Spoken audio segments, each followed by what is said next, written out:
stop the traffic. Officials of the Narcotics Bureau say, because marijuana was left out of the Harrison Act, under which the Bureau gets its authority to stop the traffic in opium and its derivatives. Should mention that a common theme through a lot of reefer madness and in modern anti-drug news reporting is they will quote a police official, or two, or maybe three, and they'll do it repeatedly throughout the article, and at no time will they get an opposing opinion from a drug policy expert or an activist. It'll just be Sergeant so-and-so said, Constable such and such repeated, and so forth. And you'll see this, watch for it.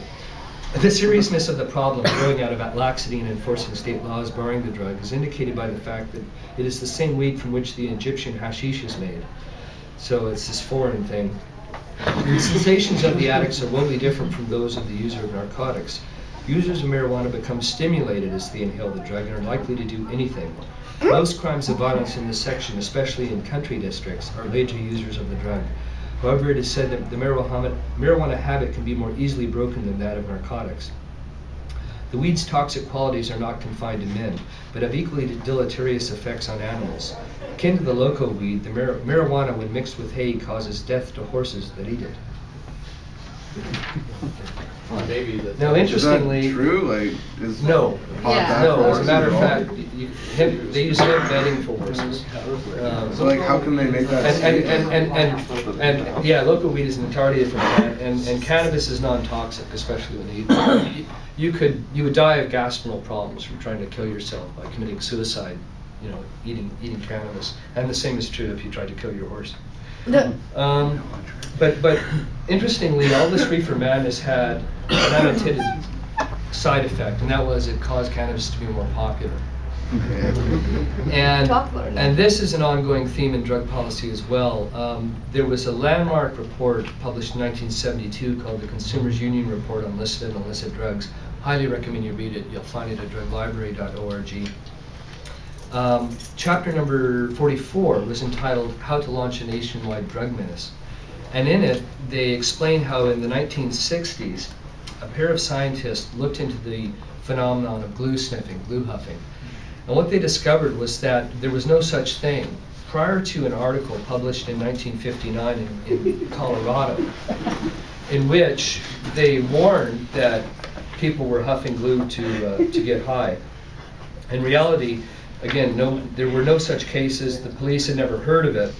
But following on the article, they began to arrest people and find people doing it.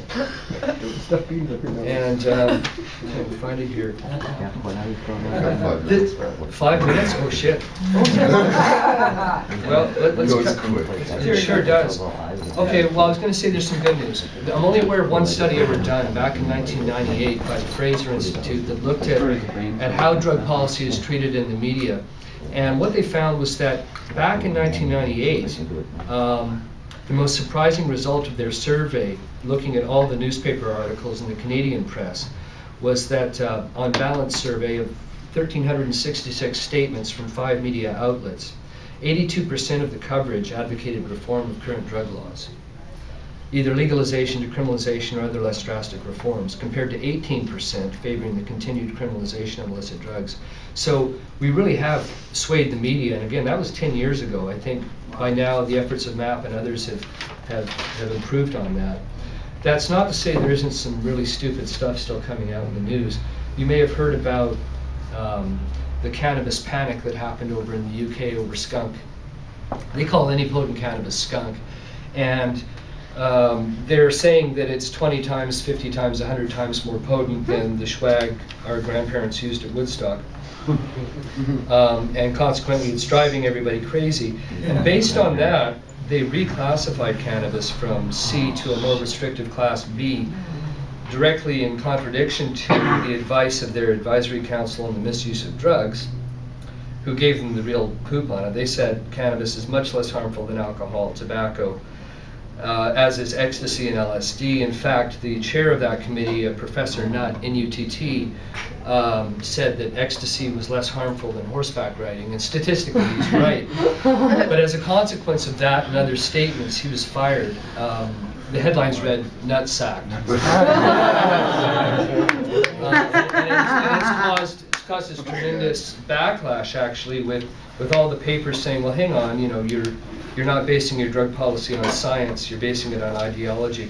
And so it goes. I mean, that's absolutely true. Fortunately, there is a backlash, and hopefully we'll be able to make them pay for being so ideological about it. Is this the one that just happened where Gordon Brown stood up and said, Yes. I know better than science what's best for the people? Yeah, well, what he's saying is that there's other issues involved. You know, I can't just look at science, I have to consider public opinion. And indeed, you've heard of Bill C-15. I know Ted and Kirsten are doing what they can to raise objections to that, to try to stop it. Bill C-15, in a nutshell, is mandatory minimums they're proposing to put in place, as well as raising the maximum for cultivating cannabis. And when they first trotted it out, they said a single plant would trigger a mandatory minimum of, I think it was 6 months. Then they said, well, we'll be more generous, 2 plants. Now I think they're talking about maybe 5 plants before you're... Upwards of 5. Upwards of 5 before the mandatory minimum's triggered.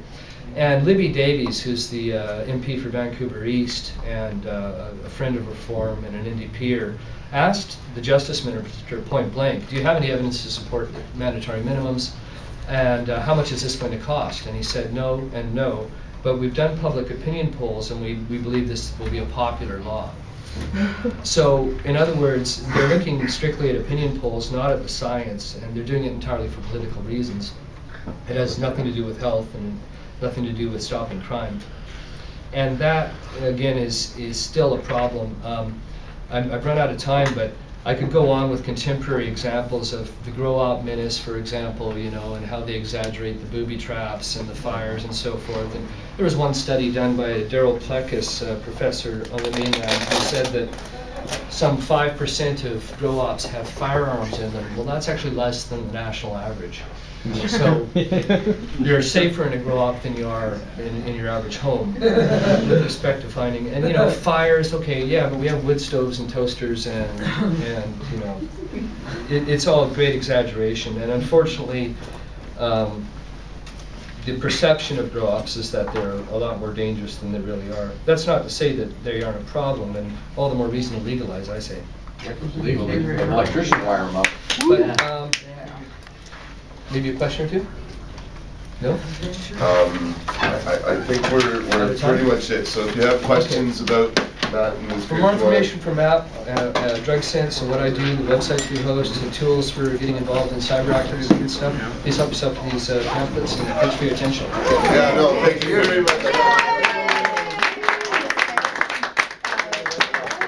So I guess next week we have reading break, right? So we won't be here. We got it right this year. And Gail's teaching the next class, so I get to sit and relax. Is there still a 420 next week? There's still a 420 next week, though. And that Have a great day, everybody. Thanks for coming out. It's like this Smoking weird the dog. little